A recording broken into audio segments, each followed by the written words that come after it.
Hey everyone, welcome to this 50th edition, half century of ClariTea Chat. And today we have with us Anil Shankar, CIO of Shoppers Stop, the pioneers of modern retailing in India. Hi Anil. Hi, Jagdish. Hey, cheers, man. Cheers, cheers. Cheers to everyone. And hey, cheers, everyone. So, Anil started out from a small town, Sunawada in Odisha, famous for producing military equipment. He's an alumnus of IIM Ahmedabad, and he's amazing transformation journey from a data entry operator to a CIO. And we will hear in detail, how his journey has been and what are the various learnings. So we will cover case studies of digital disruption in retail. I think the most massively disrupted industry. Connection of cloud adoption to business growth, and being a meticulous planner and executor while still being a people-centric person. So, he will explain his philosophies around it's all about purpose and putting people first. And the whole thing will sort of unravel as we go through this chat. I mean, as always, we will end the chat with a rapid fire round and a revenge question from Anil to me, or a reverse question. So Anil, before we start talking of serious things, let's get some energy going up. Please share how you continuously fooled your wife into thinking that you're working less than what you really were working. Okay, this is quite interesting. The first question to go with is quite interesting. So this happened around the initial days of my marriage, and also happened to be initial days of my career at Shopperstop. And these days used to start very early and used to go on till very late. And my wife, being from a smaller town, had a habit of preference of rather going to bed early. So I used to make sure that she goes to bed, and I used to come back from office. I had a duplicate key to the house, and every time I reach home, I would turn the clock by a couple of hours back. If it is like midnight, 12 or 12:30 or 1 o'clock, I'll put it back to 10:30 or 11, and then wake her up to say that okay, I'm home. Let's have dinner, and I could get along with this for quite some time without being caught. And Oh my God. I would say that this is a very, very acceptable way of cheating your wife. It's a very novel way as well. But yeah, I mean, I must say that, you really cared for your wife, that she shouldn't get worried about you. And therefore, but that shows your creativity, Anil. I really appreciate that. Okay, so before we go forward, sometime later. Yeah, you told me that you got away with it for quite some time, actually. Yes. Yeah. Let's start. So, let me acknowledge my audience. So we have CXOs, founders, IT managers, and technology industry folks in our audience. All of here to learn what it takes to fill the gap inherent in the statement, which says technology is necessary but not sufficient. And what's that gap between necessary and sufficient? is like, business performance or KPI improvement. So thank you everyone for joining us week after week and encouraging us with your interactions and with your questions. Keep them coming. So let's see who we have here. But before I do that, let me request my audience to share your name and where you're joining from in the comment box of LinkedIn or YouTube. So let's see who all have joined. We have some early joiners here. We have Seshu from Hyderabad. We have Amarinder once again. Amrinder, it's almost become a habit for me to see you here. In fact, if one of the Saturdays you don't join, I'm going to call you up and, hey, Amrinder, are you okay? But thanks for joining us and supporting this. Hi, Chirag. Yeah, it's a half century of ClariTea Chat. We're just not celebrating yet because we're going to celebrate when we complete 1 year, which is another 2 weeks. But thanks for that. Thank you, Anup. For joining, Miraj. Thanks for joining us from Bangalore. And yes, guys, keep congratulations coming. It is no less an important milestone to be going on for 50 weeks. And thanks to all your support. Dattatray from Muscat. Thank you, Dattatray. We have Snehanshu Jena from Bangalore. Thanks, Snehanshu, for joining us. And we have Sridhar Kamath. Thank you, Sridhar, for joining us. Okay, so let's get on with the grilling of Anil. Okay, so Anil, let's begin with a quick recap of your childhood up to your first job.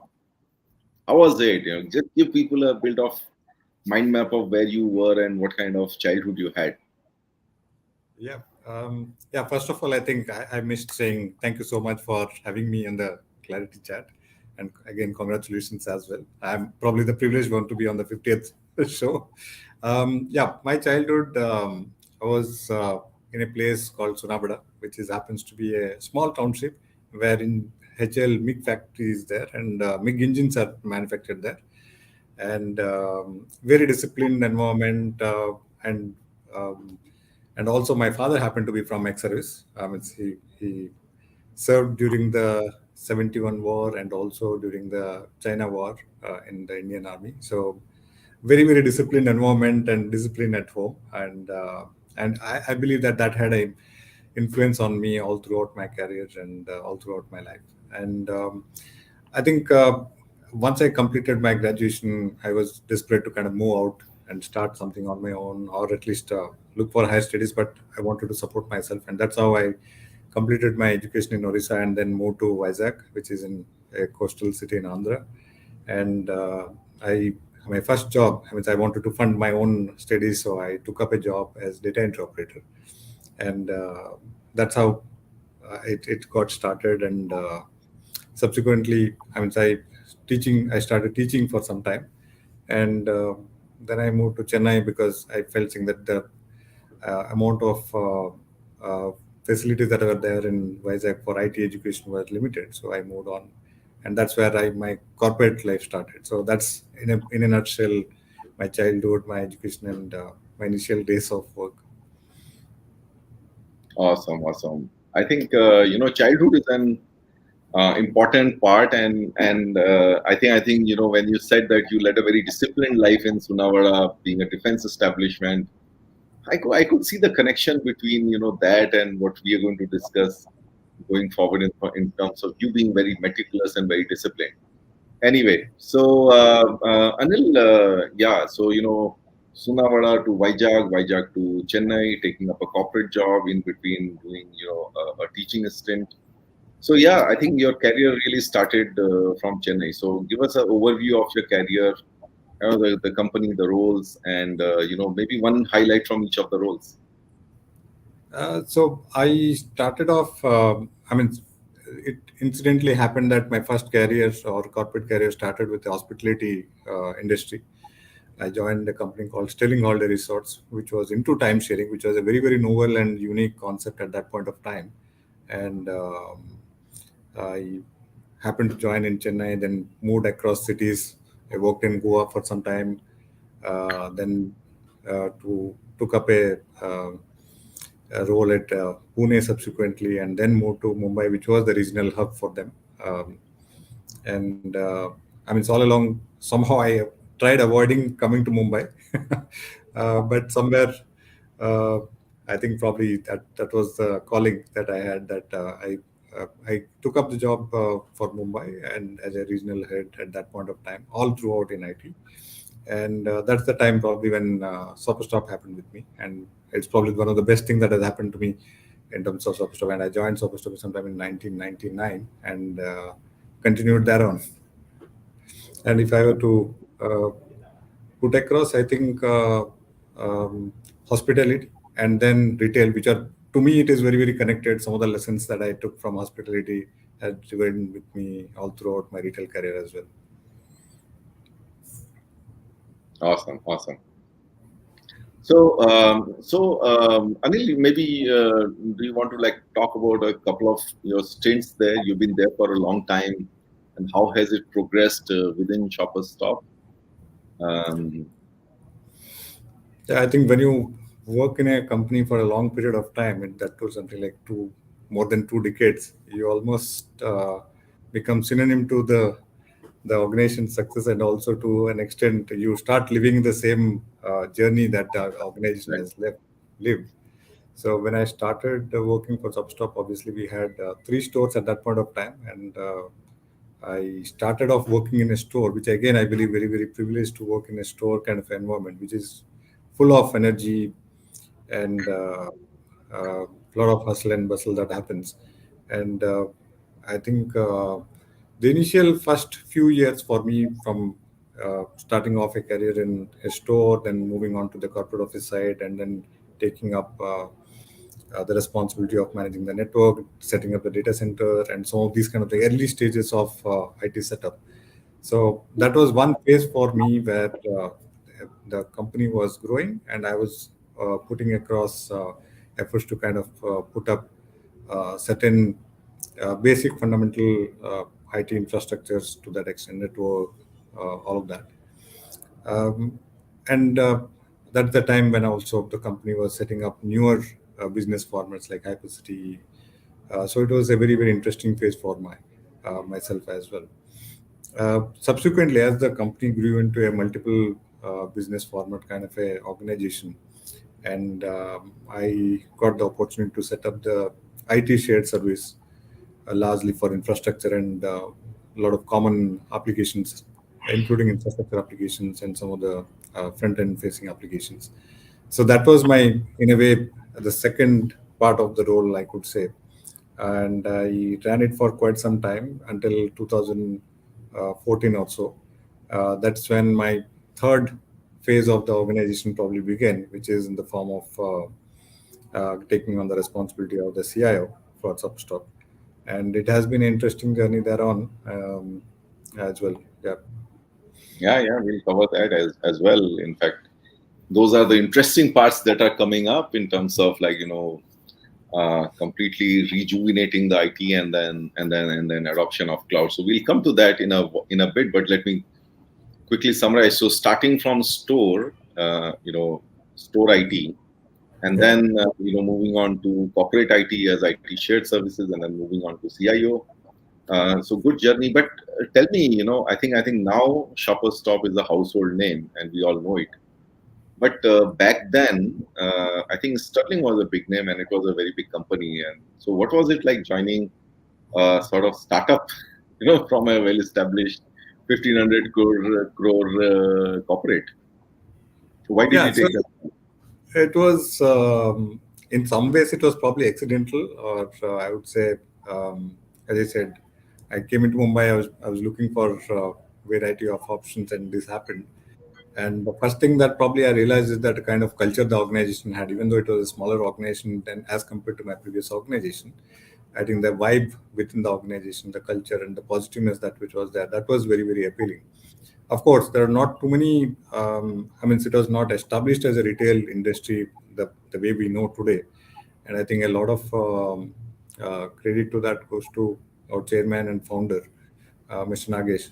Means all throughout his efforts to kind of get the recognition that the industry has now. But yes, At that point of time, it was um, the experience for me was uh, getting bottled down into a role, because in a larger organization, that's what happens. You're probably, your role is cut out very clear. This is where you start and this is where you end, as compared to getting into an organization where um, your own passion and your interest is the boundaries. I mean, that sets the boundaries. Otherwise, it's open for you to do lot many things and be party to a lot of things. And that's something that I've enjoyed all throughout, and I kind of work without boundaries. And that's probably a reason for the success that I had within the organization. But I think retail over time, I mean, if I were to look at retail versus any other industry, I think the amount of width that it offers, it's right from supply side to the demand side, the entire complexity that it has, and the nuances that goes with it in terms of whether basic foundational elements or advanced planning and all of that, and the entire interesting aspect or the facet of customer, the behavioral changes, pattern changes that happens, and then the constant endeavor of the retailers to kind of keep mapping up to it. And that's for the reason I have seen at least largest to largest technology organizations probably would focus a lot more on the retail enterprises, uh, because it is the closest, the action happens closest to the customers, and it's the stage where there is a lot of learning that happens. Oh, So absolutely, absolutely. it's extremely interesting to be on this side of the journey. No, absolutely, absolutely. In fact, like just recapping again. So, large organization, a very well cut out role, moving to a organization, a much smaller organization, but the culture resonated very well. That this is the place I want to work in, and I think that's a good lesson to everyone. That eventually, people may join you for the package, but you retain them with your culture and the vibes around the organization. And the Right. second thing is, yes, retail.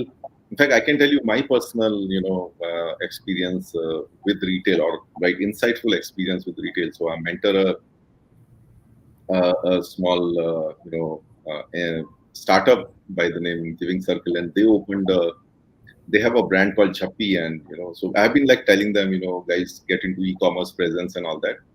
And finally, they opened a store in a small store in Thane, and I went there, and I'm like, guys, you can't get this experience on an e-commerce Yeah. platform, you know, and especially when there is a cause, where there is a purpose, to the whole thing.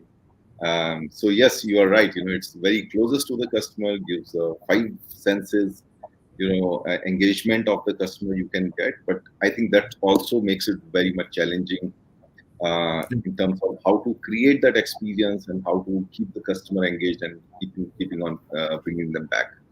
So, but Anil, that really puts us in a good, place to get on with our next question, which is that retail is one industry which has been massively disrupted by digital channels, like the growth of online retail, especially with the COVID, right? So, give us a grounds up sense of, like, how you've been dealing with it, short term, long term, and like, what does that journey look like? Yeah, I think retail is one area where there has been significant impact, and not just in COVID, but it's also been quite some time. I think this probably started happening early 2012, 2013, in that phase, and it was probably at the peak when a lot of e-commerce players started coming in, large e-commerce players, and then a lot of deep discounting. All of these were happening online, and it did impact. It did impact, and then that is how probably the a new thought process also started coming in, saying that how do we map up to the customer expectation, who are increasingly or growingly savvy in terms of their digital behavior. So I think for us, when we looked at least from a tech standpoint, when we measured ourselves, all our systems were kind of tuned in some ways, or even established and tuned to manage a physical store business, which was operational from like 10 to 10 in the morning, 10 in the morning to 10 in the night. And then you would have a lot of things to do in the batch jobs and other things, which is like away from the customer interaction. So all of them were tuned to that extent. Online, on the other side, or the internet business is all 24/7.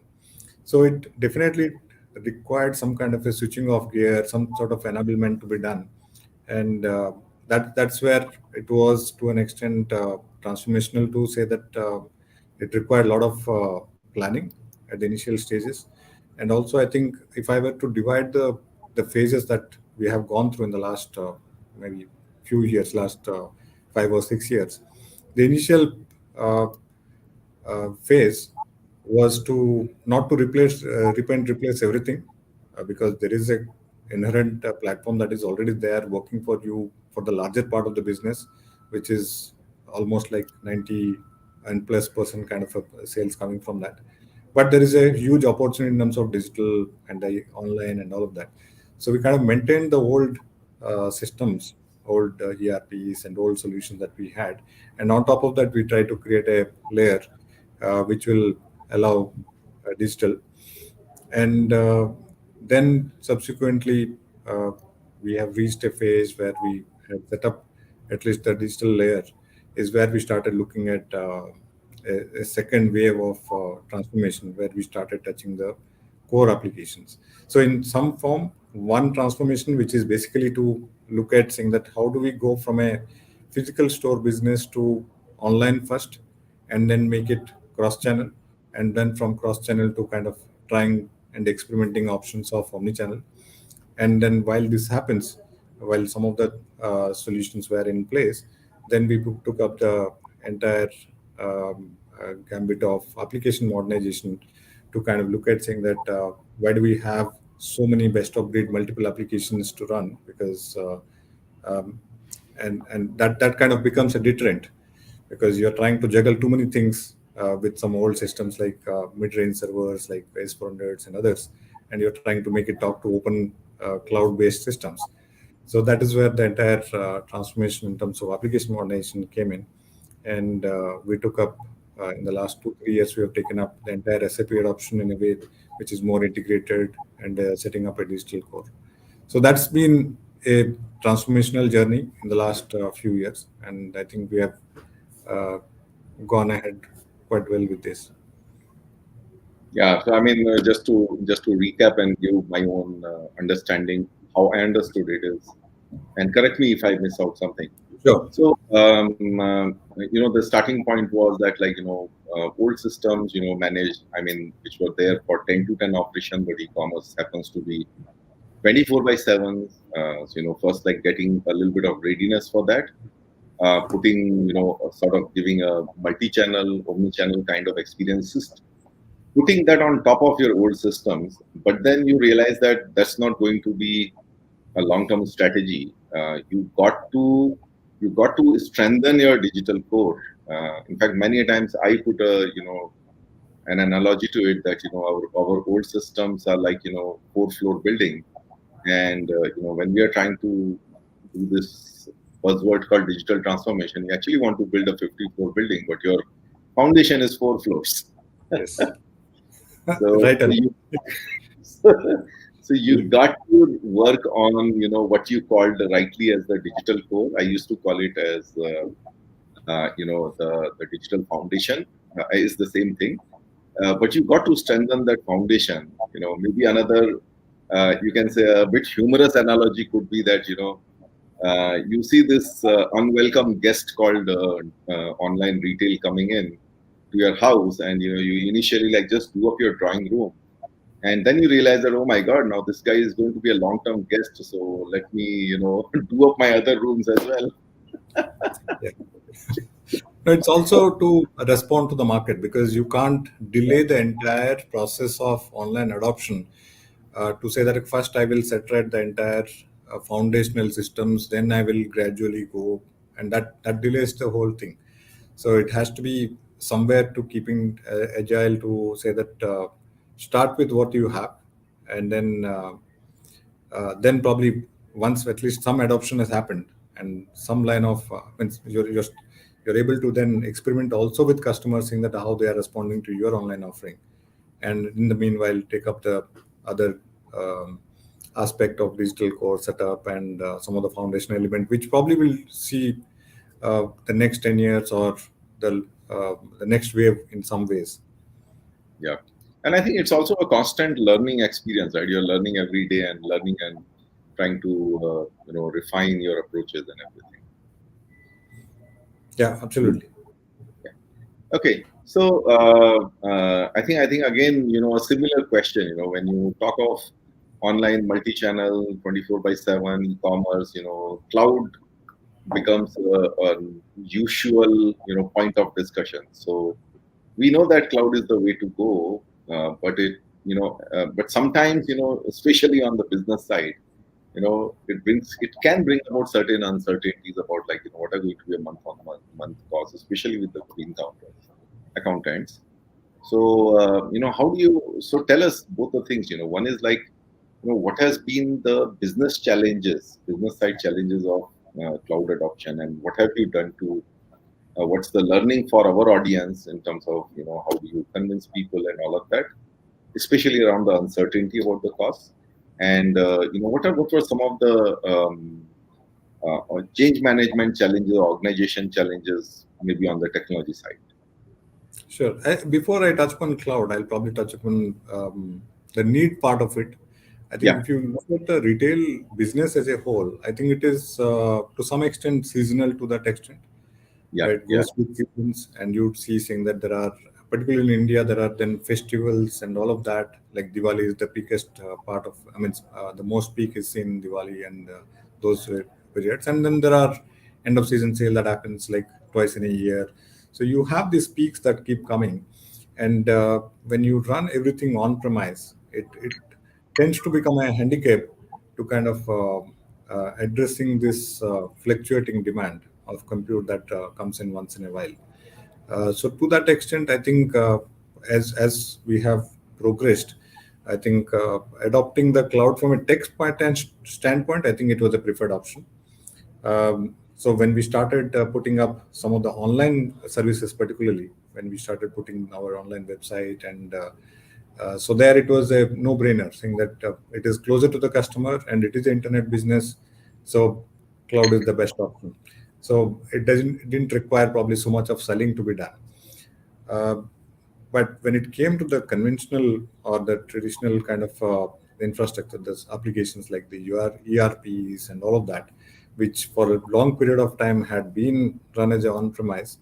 Although we had a background where we had moved to a virtualized, almost near 100% virtualization with on-premise co-location kind of a model, which probably allowed some amount of flexibility, but it's still a limited flexibility. So I think the challenge was to convince the business, saying that moving from a one-time capex investment to moving into a recurring or a annual operational expense that is hitting every time. Uh, I think particularly in return business, what happens is that your cost line items or expense line items are at such that um, real estate, power, and employment are the three big costs that are already there in terms of recurring cost. Adding on one more line item there in terms of technology cost is not a desirable thing to happen, and also I think the key measurement being EBITDA, it again impacts that. So to that extent, the preference always is to do one-time investments in terms of capex and then amortize over a period of time. And but when we looked at saying that what is required or what is good for the organization in terms of the scale that we want and the growth that we want, from where we are, if you have to grow 2x or 3x, and at a much rapid pace than what we have done in the past, and if the compute and the entire requirement has to keep pace with it, the best option obviously for us to would be to adopt the cloud option, so which addresses all the nuances at the same time allows us to be more agile on the digital adoption side. So that was a selling pitch, and thankfully I think the CFO office, the MD's office, everybody have been supportive to I mean understanding the concept and also supporting to that extent. So today, from I mean when we probably started 5 years back, where we were almost like 95% on premise and slightly on cloud. Now we have grown to something like, or have transitioned to something like 70% on the cloud, and another 30% on premise still, which we keep on considering on a priority basis, what requires to move on to cloud versus what remains on premise. So you may not be 100% cloud, but there is a huge success story in terms of adopting to cloud. Yeah. It's so interesting one. When it comes to customer facing stuff, cloud is a no-brainer because the up and down of demand is something that you can manage through it. But when it comes to some of your core systems, the challenge is the EBITDA. So the EBITDA, the depreciation part of EBITDA, that kicks in when you have capex, and therefore any capex doesn't hit your EBITDA, but the moment you turn from capex to opex, it starts hitting your EBITDA. And I think that's where probably a strategic or a financial or a CFO challenge comes in. But then that's a short-term challenge. But if you are bringing in that strategic view that if we are going to double our business in X years, how many times do we have to incur that one-time capex? I think that does the trick, isn't it, Anil? Yeah, yeah, absolutely. So I think in some ways to put it, I think there is a business view or the finance view which is there where they want predictability, saying that okay, the cost line item should remain in a certain linear manner. It should not jump up or something like that. On the other side, on the technology side, when you look at it, you know for a sure certainty that technology is changing so very quickly, and Yeah, sometimes the shelf life of technology, I mean, these days, means if you adopt a new solution or something, it is quite possible that in 3 years' time you have to probably move on to something else. 1 to 3 years is what probably your shelf life of some of the new applications that you may onboard. So if you have to be more agile, then you know which model to adopt to. So it's like a trade-off to some extent, but I think with a good governance and a good practice, you can satisfy both the business need of keeping it linear to some extent, and that is predictable rather. I wouldn't say linear, but the costs are predictable, the expense are predictable. At the same time, you are bringing the amount of agility that is cloud is able to give. yeah.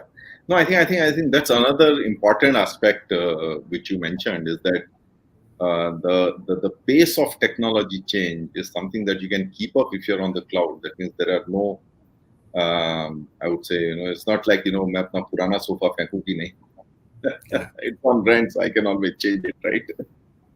Now, I can also say that many a times if, that influences your decision making as well, because you don't want to throw away something that is old, but still because there is some value to it, and because Yeah. of that, you tend to also take very very defensive line in terms of adopting to new solutions. So on that on that sofa example, I can give you personal example of in a way you can say from a philosophy point of view cloud. So when I moved to Bangalore in 2017, my entire household was here, and I decided to rent some furniture. I rented a house, but Wow. that house used to resonate in absence of any furniture. So I decided to rent some furniture for a few months till my family moves in. And so after we moved in, we returned everything except the sofa because we left our sofa set in Mumbai. And then it was somewhere like we found it a very attractive proposition that Furlenco said Yeah. that every year we will you can actually get your sofa replaced with a new one at no extra cost. You just have to pay the monthly rental. So 3 years that we were in Bangalore, every year we had a new sofa. Yeah. And probably across 3 years we paid rentals which was as good as maybe half the price of a new sofa. So, Yeah. but Quite interesting. yeah, I mean it is still debatable. I know some people in my audience must be thinking, oh my god, that half a sofa's cost was your sunk cost.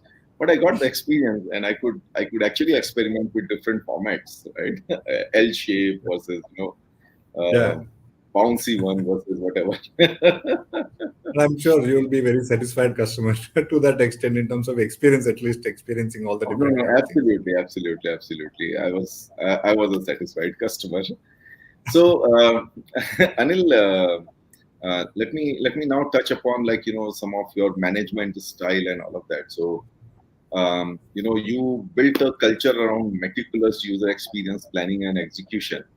So just talk to us about about that journey of being meticulous but still being a people-centric person. And you can start with actually that was supposed to be rapid fire, but we can cover it here. Tell us about your first employee you got as a manager. Start from there. Okay, so I think this is on the people side. I think particularly for techies, it takes a bit of effort and very, very conscious effort to become a people person. And this is how it happened with me as well. I think when my first report was given, I think the reports have probably lasted 2 weeks under pressure for me. This is much before I got exposed to probably think concepts like Juari window and things like that. And so a taskmaster, and as I said, very, very disciplined and all of that. Hey, Anil, Yeah. Anil, I know you're on the hotspot. Can you put yourself on DND because do not disturb because if you're getting a call, then we are losing your connectivity. Okay, it's on D&D already, but maybe Okay, some. but we are losing you for a few seconds, and Okay. the timing is almost like 4 or 5 times that the phone rings, and then you Oh, come back. Yeah, so maybe you okay. can restart. We just There lost are you no for a while. calls I'm getting, but anyways, probably because of the Yeah, closed room. I know. Yeah. Yeah. So as I was saying, so the initial experience for me as a manager or somebody uh, trying to become a nurture a team under him was that initial first few recruits of mine could not last more than a few weeks or maybe a couple of months. So obviously then introspection happened, and it is a realization saying that when you're with people you have to give time as well and understand them better as much as you expect them to understand you. And that over time has worked well for me. And I think subsequent to that, I think a lot of changes at my side, I would say, not the people who work with me, but that helped me to have a good amount of retention. My current team and as also the people who worked with me worked for a very, very long period of time. So I would say it's a learning and some amount of experimentation also to keep how But I, as much as we talk about customer engagement, it's also people engagement.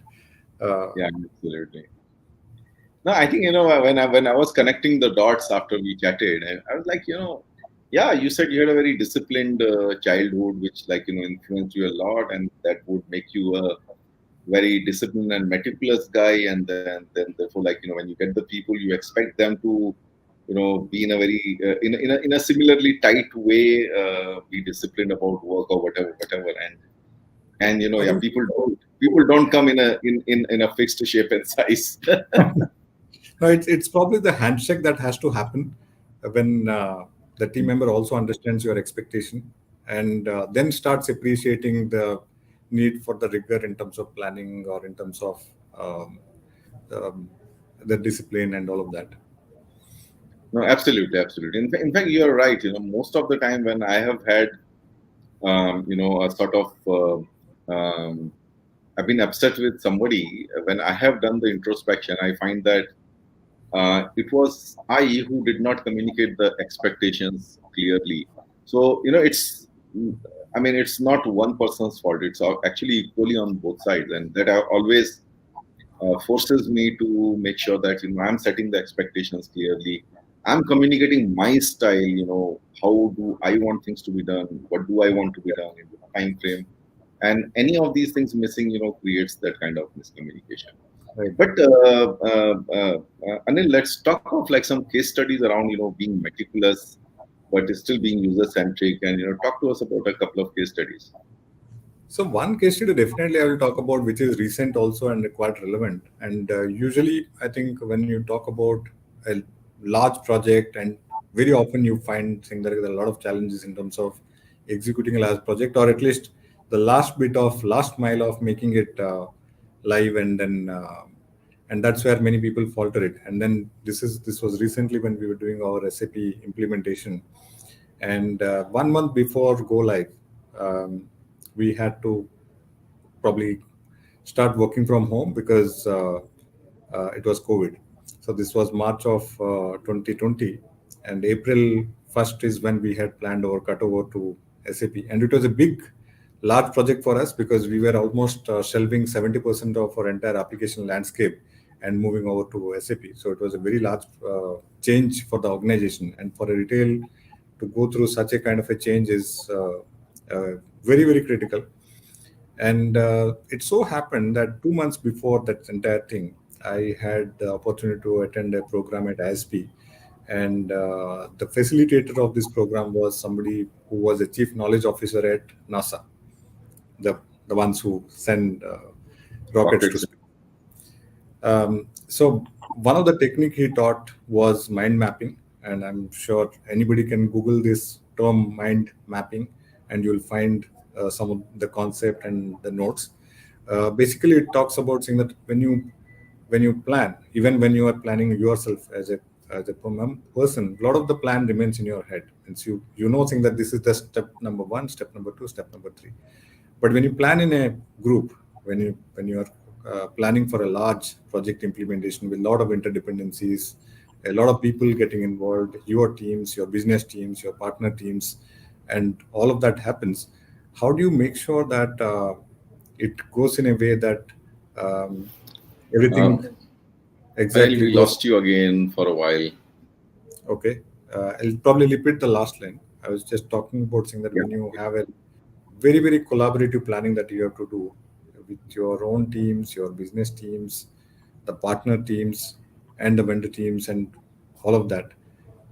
And to make sure that you have a foolproof plan and a run book which is as clear as a space launch sequence, so that there is nothing that is failing and everything, and everybody gets visibility. It's like you're sitting on a war room, and you're watching everything unfold, and everything goes as per that.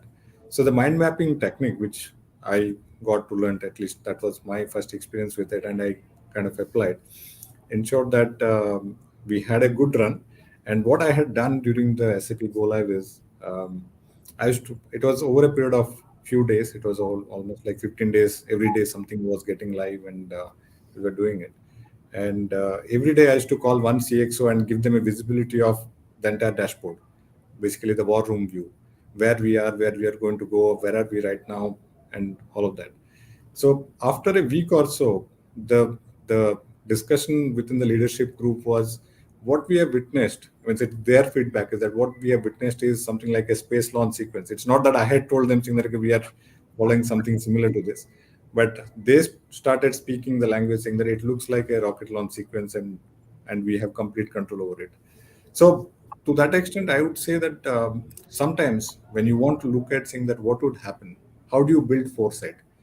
How do you say that okay, 1 week down the line something will happen the way I'm envisaging to happen? It requires a lot of planning to happen, and then you're able to build that amount of foresight and be certain saying that yes, exactly that's how it will unfold. No, absolutely, absolutely. I mean, this is similar to a process that we fine tuned. When I was undertaking this whole digital foundations, rejuvenation. So like we are like um, upgrading all applications. We are moving. We are modernizing our servers and all of that. And we realized that one of the things that we need to really uh, you know build as a capability itself is this whole cutover process. What you call as a rocket launch sequence. Right. So we actually created a cutover playbook, okay, which had this war room, this thing, which had a cutover sequence, minute by minute cutover sequence with a maker checker. And Yeah. then as soon as you do the cutover, a war room goes active. It's communicated to all the users. One Teams link that Yeah. anyone can join, and like everyone is there on the tech guys are all there, just doing their job, putting themselves on mute. And anyone in the organization has any problem, just clicks on that link, comes on, tells the Yeah. problem, and they get. So that is, it's actually sort of a rocket launch kind of thing with everyone monitoring everything, and then sort of So getting I must say that Teams was a big boon because we could replicate the entire working process the way you would be there in an office. And it so happened that when we actually went live with SAP, not a single soul was there in our stores, not a single soul was there in our warehouse, nor in data center or nowhere. Everybody was working from their homes. And we successfully went live, and we started trading, and I mean, all the things have followed, and without of much of any kind of a serious issue coming in touch wood. But all possible, I would say, with some amount of rigor that goes in. Absolutely. So you're in metaverse.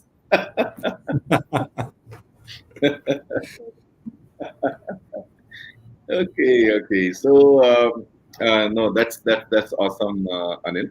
So Anil, now before we go to our final part of this of rapid fire, there's like something that was a little personal and sensitive, that you wanted to talk about. So tell us about some tough lessons in life, which kind of got your perspective between like work, life, health, relationships. Yeah. I mean, share with our audience. Yeah. I mean, I'm okay to share. So I think around 2 years back, I had a serious health crisis, and I had to undergo a surgery. And when I reflected back, it is not that it is something. I mean, it's more often when something like this happens, everybody starts wondering why me, why it had to happen to me, and you trace back and you figure out saying that okay, somewhere as you age or as you uh, uh, go through your work life, or I wouldn't say work life, but I think as you go through your life, as you started aging beyond a certain age number, I think it's important to start realizing thing that your body is probably trying to do the catch-up game. In mind, probably you are still very young, but your body is aging, and that requires a different kind of treatment. And you can't abuse your body as much as probably you abused um, way back. So, the realization is that okay, you have to have a very active life in some way or the other. Uh, by active life, I don't mean saying that you have to run marathons and things like that, but a routine life in terms of not having right breakfast, right time, breakfast in the right time, your meals and diets and all of that, and also physical activities, and those things probably matter. And also I think while we all immerse ourselves into work a lot, uh, it's also important to give some time for your family, particularly your parents. And I know many of them will be in different places, and we always kind of postpone saying that okay, I'm going to make that phone call tomorrow, and sometimes that tomorrow may be too very late. um, Um, and it's not too much of a gyan, but I would say that yes, everybody should once in a while look at this and then take some amount of corrective actions, both for self as for your family. And finally, it's also to look at it. The organization for where you're doing all of this also is going to miss if you're going to be absent because of some reason. So for me, I was extremely lucky that my company and my colleagues at Sopperstop were extremely supportive to rally around me for me to regain my health. So I was extremely lucky, I would say, and family as well. um, no, absolutely, and I think Anil, when something comes from personal experience, it will never be gyan. I mean, somewhere when you say that that tomorrow may never come, so make that phone call today. I'm sure there's something behind it, and I should also say the same thing to everyone. That my personal experience also that that I'll do this tomorrow or maybe 1 week later. But sometimes that never comes. I mean, maybe like I have some experience which I can tell later, but that really changed my life. I lost somebody whom I was, let me tell this now. We do have some time, so let me take a minute on this. So this was my best friend, and he was in Delhi, and that was the time we were building up CRM, and I used to make those morning evening trips to Delhi, and every time I would, but in a hurry to catch my flight back. And I knew that I had to spend a few weeks in Delhi, a few months later, when we were like going to be in the trenches on the ground, doing that stuff. And I said, hey, listen, I'm going to be like there in Delhi 3 to 4 weeks at a, run, and that's the time we'll spend some time. And it so happened that in March of 2003, I was in Delhi for 3 weeks. Okay. But I lost my friend in February 2003. Just 1 month back, I lost him. And Correct. March, I was there for. I'm like, gosh, I mean, we just took it for granted. I took life for granted that when I come to Delhi for 3 weeks, he'll be there. So yeah, I mean, let's live life in today, and let's not wait for tomorrow. Yeah, I've had Okay, some similar on my personal life, but let's not get into it. I think that I will probably leave it there. I can understand. I can understand, and I fully respect that, Anil. So Anil, before we move to our rapid fire questions, let's. I mean, I do see a lot of comments from our audience, so let me bring them up. So let me continue where I left off. So we have Puneet Walia from Delhi. Hi, Puneet. Um, Definitely. we have Vikram Kadlam. Happy to see Anil. I think Anil, he knows Yes, you. he is my nephew in UK. Oh, okay. Yeah. Thanks, Vikram, for joining us. We have from Shop to have you here, Deepak. Part of my team. Yeah, yeah. Yeah, and Prashant from Dubai. We have Ramesh from Atlanta. Hi, Ramesh. He is my old friend from Tata Motors days.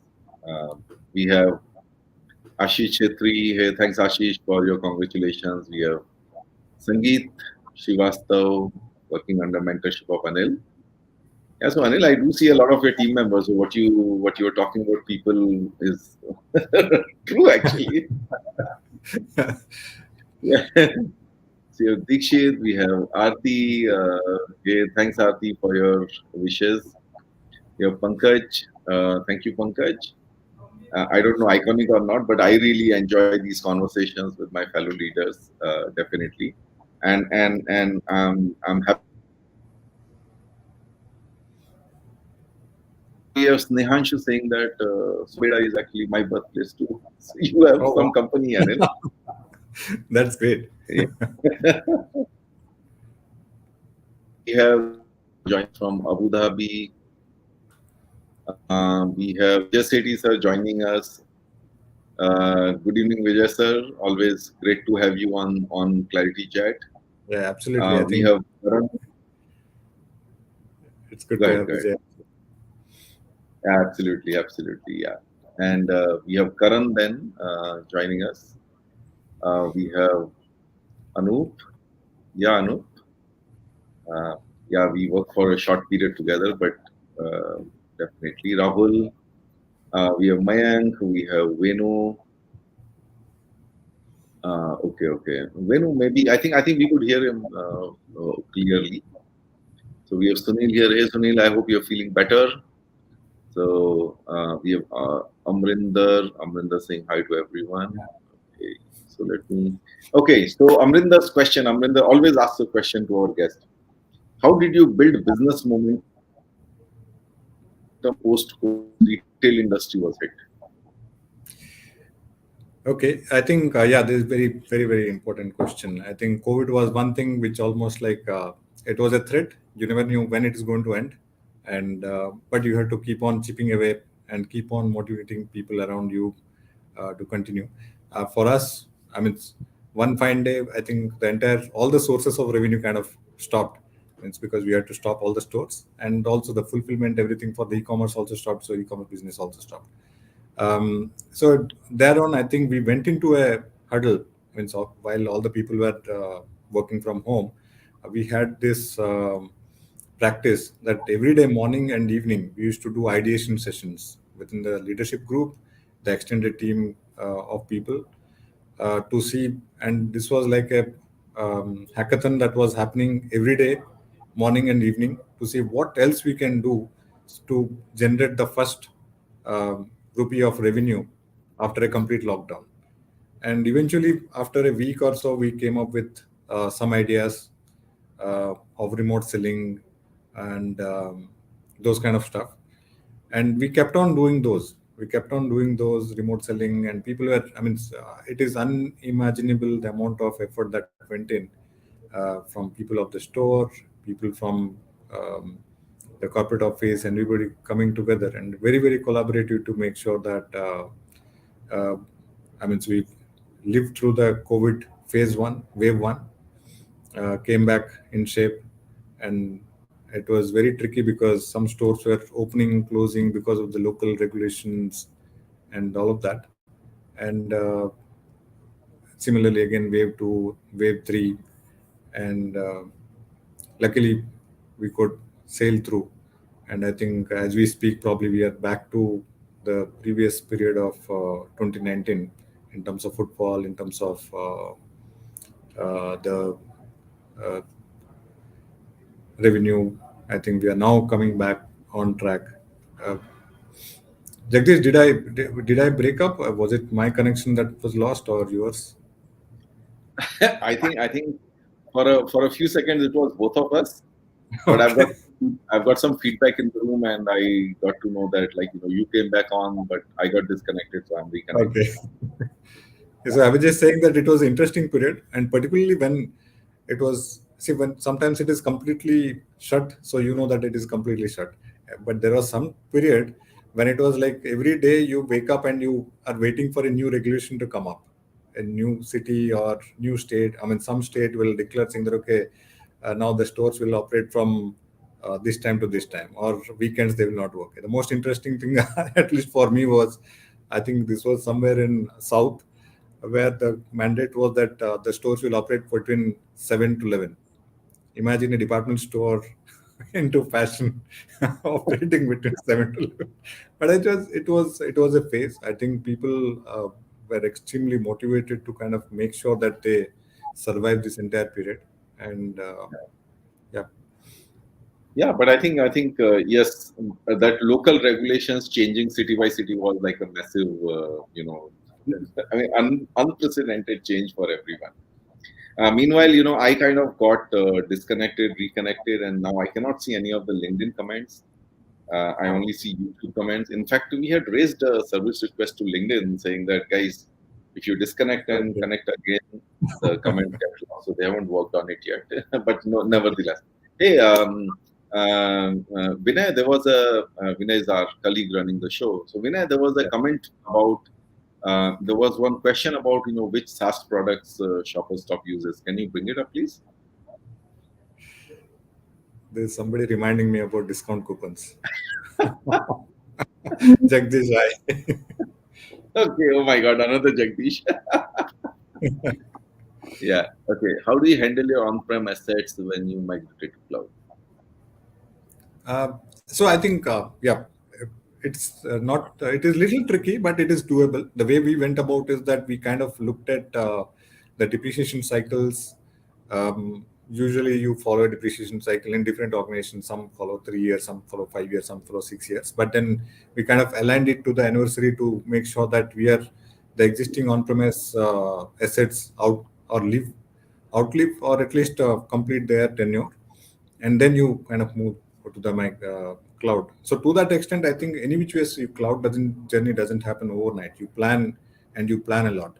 So if something is coming up for expiry or refresh of your old equipment, you probably start 1 year before that, 12 months before, or 8 months before, and you plan out in a way that if you're not left out in the cold, that your old assets are out and you're not moved to, you're not refreshed or something. So that way, I think it is easily to manage, and cloud helps you to kind of grow gradually. It doesn't, not necessarily that everything has to happen a big bang one day or one overnight. Absolutely. Yeah. Okay. So Anil, let's come to the last part of it. Okay. So maybe we'll take one last question from the audience. We can make it a rapid fire, maybe, like, you can just answer it in a minute if you can. Sure.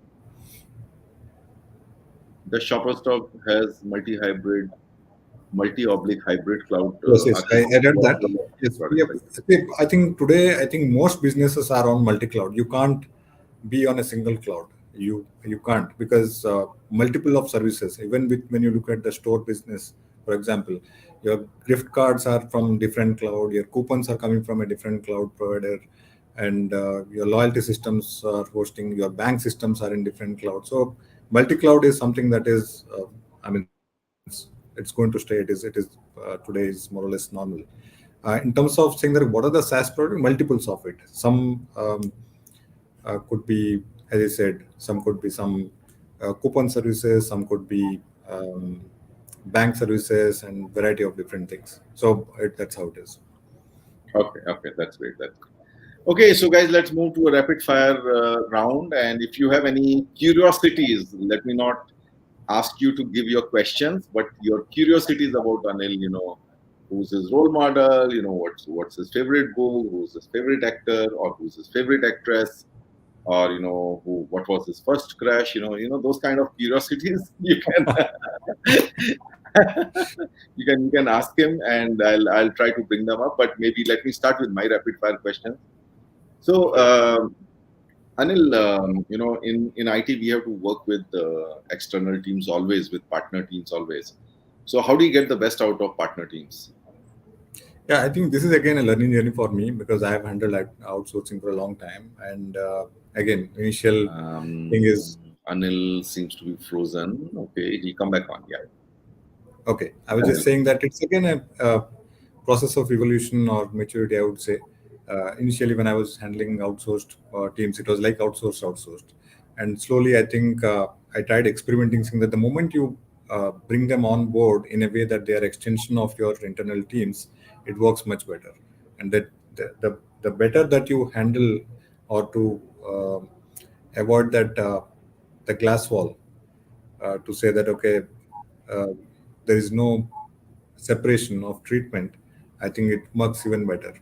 So it's basically the teams who are there. Means if you understand the outsourced part of it, they are sitting somewhere in some other agency. Their reporting is some. They are getting their salary from somewhere. How do they appreciate the business needs that you are holding? So the day that marriage happens, I think the outcomes come out. Absolutely, absolutely. I think treating them as the extended team also means, in a way, to me, it means that don't keep apart from, let's say, certain basic minimum things like commercial dealings. Yeah, Don't keep an information asymmetry. As much as your teams know what we are doing, why we are doing, how we are doing, what kind of business KPIs are getting impacted, what kind of sensitivities are there. The same information, if it goes to your extended team, to the partner team, I think their appreciation and their buying and their commitment to your cause is much, much better. It's all about, telling everyone that you're building a temple, not that you're building a temple, you're building a wall. yeah, absolutely, absolutely. Okay. So now let me come to an interesting one which I was waiting for, Anil. So, I've had, two Shoppers Stop alumni on ClariTea Chat.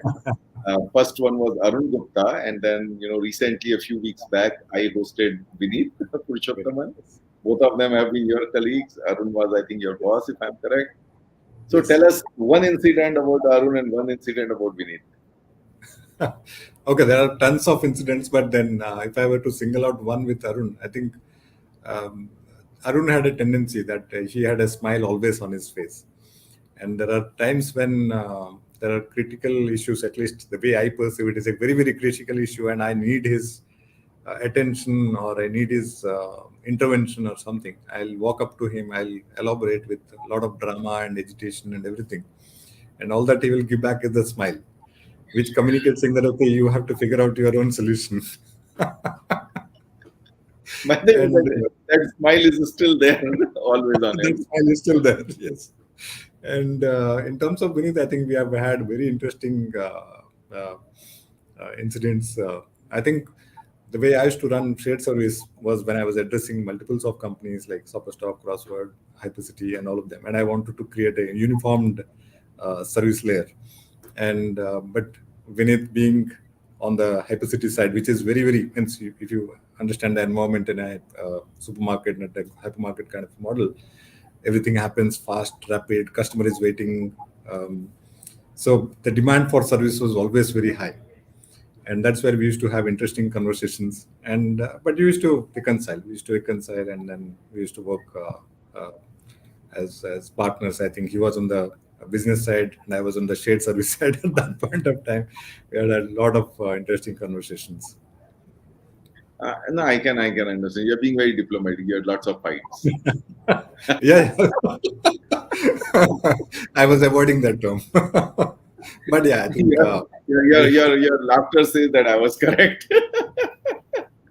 I mean, all, all I'm for all for a good cause. of course, all for a good cause.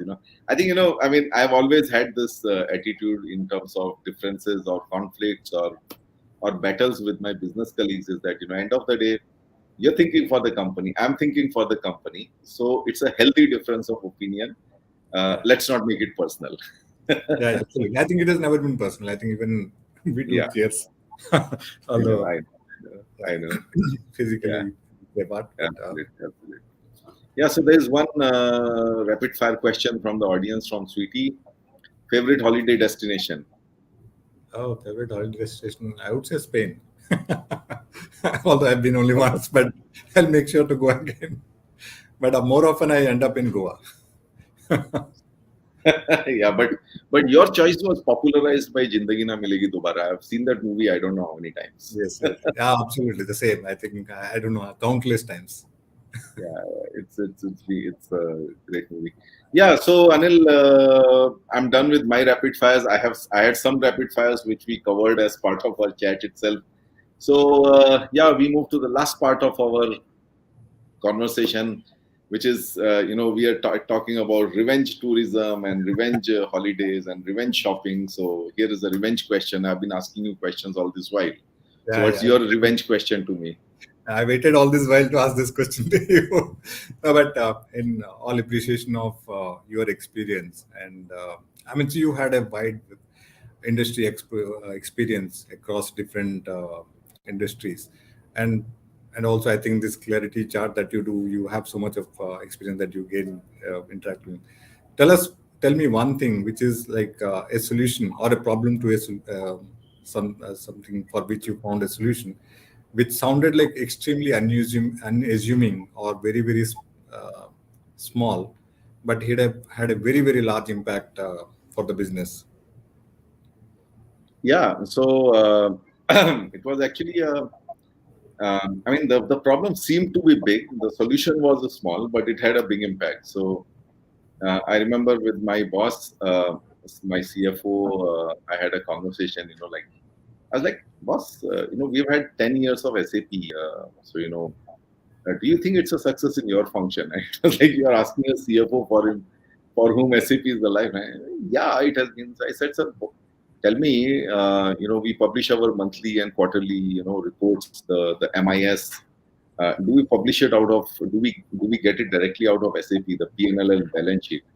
And he was like, I don't think so. So I said, can I try? Can I give it a try? I had done my homework, of course. Okay. So I had said, can I give it a try? He was like, yeah, why not? So, so here's what we did. So the only reason the MIS didn't come out of SAP was that there was something outside of SAP or outside of systems called provisions. Okay, Yeah, because of which you need to add to whatever is coming out of SAP to get your MIS out of this one. So all we did was just sat with those guys who were preparing those monthly and quarterly reports, and we created a very small web interface to capture provisions, cost center by cost center across the entire company. Right?